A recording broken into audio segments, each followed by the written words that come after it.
Hello, viewers. Welcome back to the show. You're watching the Saitafa Sports Zone. Here in our studios today, we have your favorite journalist, I would say, your favorite guy, that's Mr. Space. Space, you're watching the Saitafa Sports Zones. Come no mako wahe one.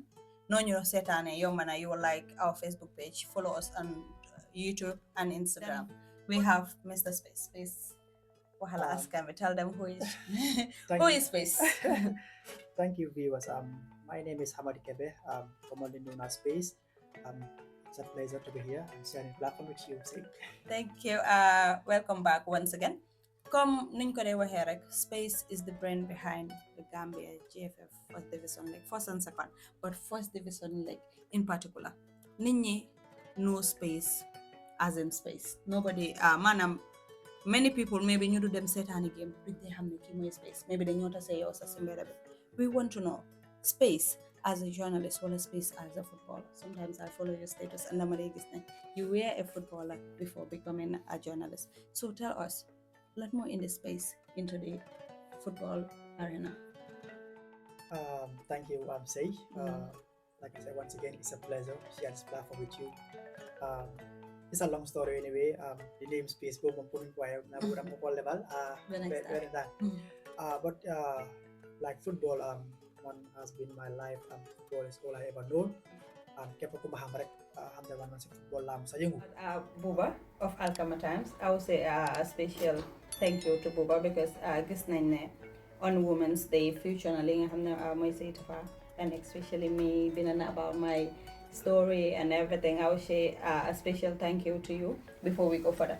You said something nga ne musuloo study journalism. Man personally that's a surprise to me because journalism dafa ànd ak ethics, and I can say sa writing say write up say dafa ñëw with that. Understand? Experience is important. Why in football, especially sport reporting, am na technique you dey use and you are able to do all that. Naka la loolu ñëwee ak naka nga ko xamee you do researches also. Yeah, am na yoo xam ne may yàlla la daf dee am. Ok, like I said comme dëgg la jàng naa dem naa school. So tam am lu mu bon am mun naa binda mun naa rëy. So texte tam kon ma ko waxee rek yàgg naa si football tamit am rek yàgg naa si daan football am rek yàgg naa follow football pundits yak yooyu. So tam comme mun naa am rek express moo ko tamit.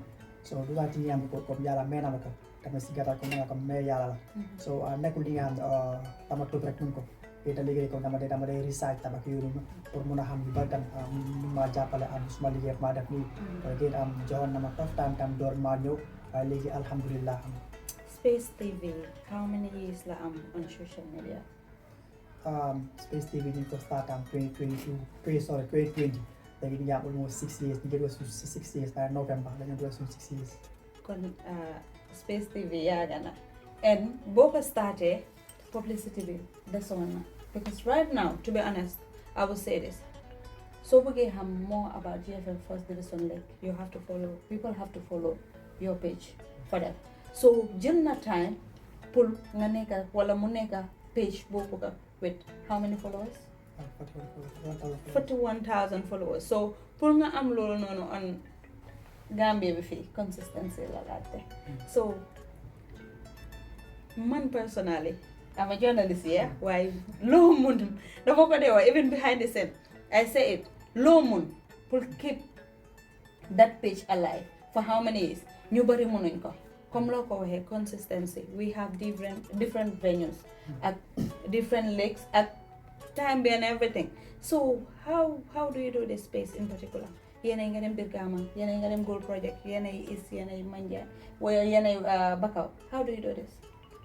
passion la rek buñ dooree wax naa loolu ni comme man fu ma xam si football nga ma xam ne football laa duna suma life like I said I was once a footballer then after ma ñëw si laa bàyyi so si football laa mën a yëngu so nit ki li nga dem noonu soo ko gëmee nga bugg a ko am si passion bi fu naa ne comme ok di nga consistent in life consistency mooy yëpp especially comme ni nga def foog nga consistent te war loo def di tey ëllëg nga kii pour nga ay weeks for months doo ko def so foog nga consistent soo bëggee am li nga bugg so man loolu moom moo nekk di yóbbu right now nii ba tey And Space TV, are you 100% committed to your page football, while you have something else you do?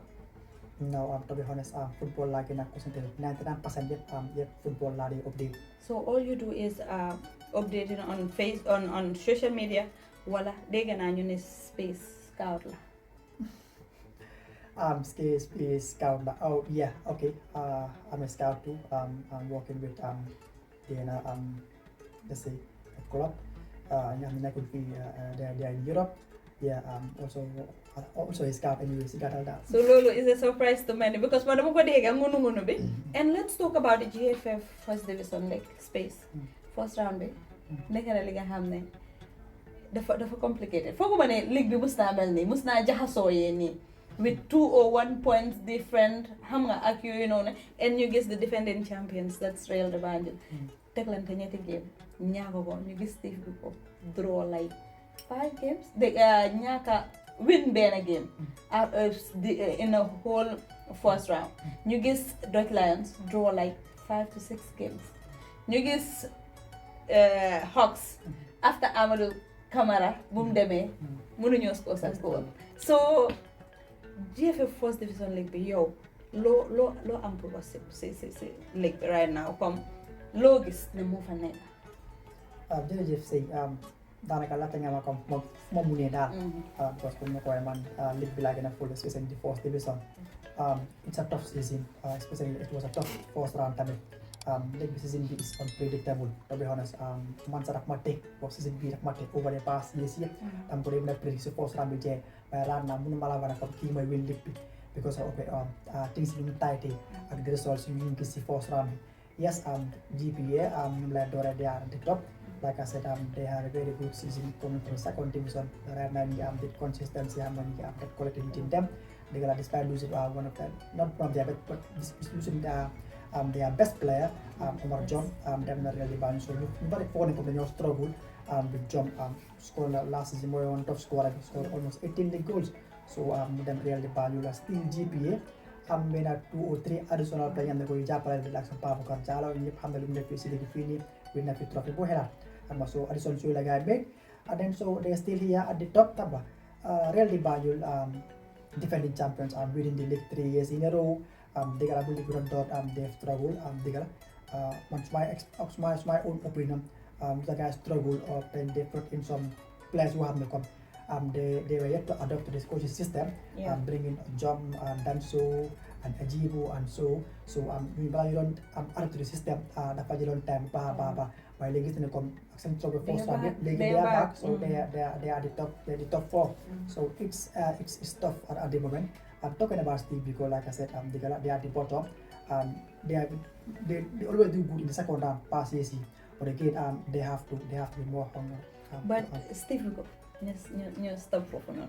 Steve Biko them 9 like whole 15 games with 1 win. That's the game with at Gold Project. Gold Project the one Falcons, right? Falcons. Then right now second round, Steve Biko then 10 home games, and Steve Biko knowing them physically, they're very good. Understand? They have a very good team. What is stopping Steve Biko from winning games? For one they have a very good side. I went to their training ground. The preseason because now Lugai train the preseason games. But push up Lugai nekani senti mo kon sugis mo won fofu nek kan. But like I said, fekk ko football bu rafet wala comme good football mo la yob ci kaw kon time bi ga ni ci kaw. Look at their games in the first round, almost 6 games yep, and you have become all from winning position and they concede late, they are durable, they win them, they play good football. But again, they are at the bottom and they need to do good, and so they will do good because I'm having 10 home games. Second round, Lulu is a plus to be honest, especially given the fact that you have the backing of your fans, that is 12 fans. Yeah. Talking about fans, for now, Steve, because right now in the GFF First Division League, you're gonna a strong fans. Especially Bakau, so guy they play even home and away. So guy then they top a white Bakau. Lulu, do you think that will change the narrative in the second round? Yeah, I think it will change. We've seen it happens against Real de Banjul. Before they play Real de Banjul in the second round, play on first round and Basuri. They were defeated by 2 goals, and then few days later ñu am toll inside Bakau so gis nañ comme crowd bi nu mu taxawee seen gannaaw après game boobu nu mu tense waaw game bi moom comme yeah. comme karaté moo la wax ne any team bu ñëw biir Bakau rek foog nga sofa pour am fa dara and ma la wax ne comme team bu fa ñëw di nga sofa pour am fa dara and having these 10 games definitely it will play a part. I'm not saying that they will win all these games, but it will definitely have a say in their season. Let's talk about Hawks. Amadou Camara Demna and Hawks failed to score a single goal in 5 games since 6th game against Medina. Lagai score a goal. 5 games without a goal. Hawks new won second position, and Amadou Camara is leading the league with 7 goals. The 5 games played. Let's talk about that space. Lolo Tamiroga in the GFF First Division League. Yeah, I think Amadou played a huge role in the first round for Hawks. He was their main man, scoring goals. Currently, he's a top scorer, even though he missed 5 to 6 games on the play. Beligi can bit. So so on the Hawks because they get struggling to score goals, like I said. Di mo problem so amé one talisman ko ko mo des square su gaño wala comme ni nga pare daf lay den disturb bu ba so right now comme lolu na disturb bu ba and then I think they need to pour tackle lolu if not da fay na disturb because après ne comme they all their goals on Amadou compared to past years and they mun am ñom Nani Abdurrahman ñom Gary Amar Alaji Wali amba ñom comme ki su score ki rasku why they focus more on Amadou Jal and boys also good so what boom never play guy get struggle for goals and I think they have to the Amadou Camara boom score it's like Monraka don't score goals we have Fana Suleiman scoring 2 goals apart from that Amadou Rek don't score so Lolo gets the disadvantage of building a team around 1% making it all now let's talk about the academic boys Samga at the bottom. So Samga just promoted from the second division league to the first division league. Samga, let's be honest, when they play with it, Kenda Outland go Gambia. Connection, understand? Come everything in Samga. Low Fogne is disturbing Samga from winning games. And they have one of the best coaches. Understand? One thing about Uncle Amat, game board and fake up of course that. Fu game muna neka, su play with mom, fu neka, of course, the fact of day demal bopang fu neka saka. And that is something like hamne faria si Gambian First Division League. We have to say coach on the games. And I think we have to give him applause for that. That's a very good thing. So why is Samga struggling? Yeah, before commenting, when you was old coach, he's one of the few coaches you have. Man, anytime when I was running game, I'm for this. One ako kero sa man ko. You are one of the few coaches you have. And that person in the game, like now for this, tapay na kapisiran game. Tell has been happening over the years. Again, to be honest, he's a very good coach, tactician. Yeah, he's one of the I think one or two coaches you have. They promoted the team from second division to the fourth division. First they definitely against BST guys from the second division to the fourth division again. They did it with Samba in the space of 6 months. So they got judged from Baba. And then with Samba, to be honest, the guy he just throw complete team first round inexperienced players. Most of their scouting scouts players who have become new play divisionals. Kasi nawatan di wala kang experience so job disturb lang taplan disturb mo ba what on makon amarek agam niyo the points or the wins they want what hopefully at the end come they then make sure to adjust the second round because so bigay maintain sa position league wala nga buka am season B ada orang mix at least a few experienced players they have it but si karan biro la penen disturb ba what Ismail Amani but he's also experienced despite being young but he's an experienced player, player now not 20 and so for now make na ko to the Space TV players of the month and team of the month so he's doing good with them but they need to improve somebody post because punya kan ya tell well they are at the bottom with 13 left on point with Steve Biko 13 points so yes 3 points of the relegation so lulu it's a tough situation. I'm not saying they will go down but punya ka they're struggling. They're really struggling. I know we cannot talk about all the teams, but just to close with Fortune. Fortune for now mooy Arsenal right Fortune been nekk si league bi been struggling with second position over the years gis nañ Fortune with good players right now we see so many good players in Fortune we have Matanja from Marimo to Fortune ex from Hawks to Fortune Benzema just promoted from Bilbao to Fortune we have so many experience and good players in Fortune what do you think the Fortune to be honest they score goals there but they concede a lot. Yes, with Fortune, to be honest, Balale will start on paper and I predict they will win the league. I have more interest on teams of Snakola Lunun. Like past season, they take Fortune to win league, but I don't know if they are finish second or finish start. But lang for the my problem. On the tempat that's my business, my okay consistency because really bad. So we say you will league past season they consistent. Really kada guys, kung dapat na ay 3 or 4 games mo COVID. So throughout the bena, mo tayo ay 3 or 4 games mo COVID. So mo ta ko mo win league consistent. So Fortune low lagay lack. The real they decide that. Yeah. So and then they consider a lot so kabayad last season they concede a lot and then this season they concede so lul dal definitely not hand but even though they are one of the best players see or see become demalun I market signs yama ko over the years yama ko ay top player yama ko ni want to they have signed some good players like Ali Jiba ex you name them Benzema they are also good players but not like years ago you sign Torres sampai Chato Job yama ko yun ang kadating ko sa feeding. So basically ñoom gere ci exactly yun small league.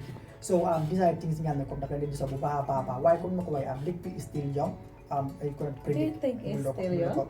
Yeah, it's still young because it's just 4 points second round when I given play. So 4 point different looking at first round bidigala then dapat ay 2-3 game ko win. While league malawali dapat difficult sa second round put team mo takada 3 game in a row to win ko. Malawali ni Cheko dapat difficult drop. Because team siapa punya papare to be honest ñu papare because difference is bariwut sax da nga win benn game rek from 8 position nga dem 5th or so so Space thank you for having you and xam naa di nga ñëwaat after the end of the season pour joxe review of the First Division League so gis nañ tey moom you say Hamdan Kasiran Space sa boy bi Hamdan yaaga na di dimbale ndaw yi especially us the branding and everything in the studio is from Hamdan Kasiran and he's the owner of our homeland brand gis nañ Hamdan is doing making this nice hoodies te Gambia ñu ngi play a friendly game against Senegal boobu tam dina ñëw bala ñoo dem yépp suñ defee su coach bi release squad am bi ba pare so dem leen si Hamdan pour jënd this hoodie pour prepare game bi against Senegal because dañoo dem Senegal represent the Gambia and that's our homeland so let's get this hoodie from Hamdan dinañ bina nombaam bi si suuf pour ku ko bëgg a soxla bitikam baa ngi laata ko naa jaaman and everything so Space as I said thank you for having you jërëjëf di nga ñëwaat fii just to remind you you're watching the State of our Sport Zone here in our studios Space lañ amoon di leen jox dig daje rek ba next week inshallah the same time bye bye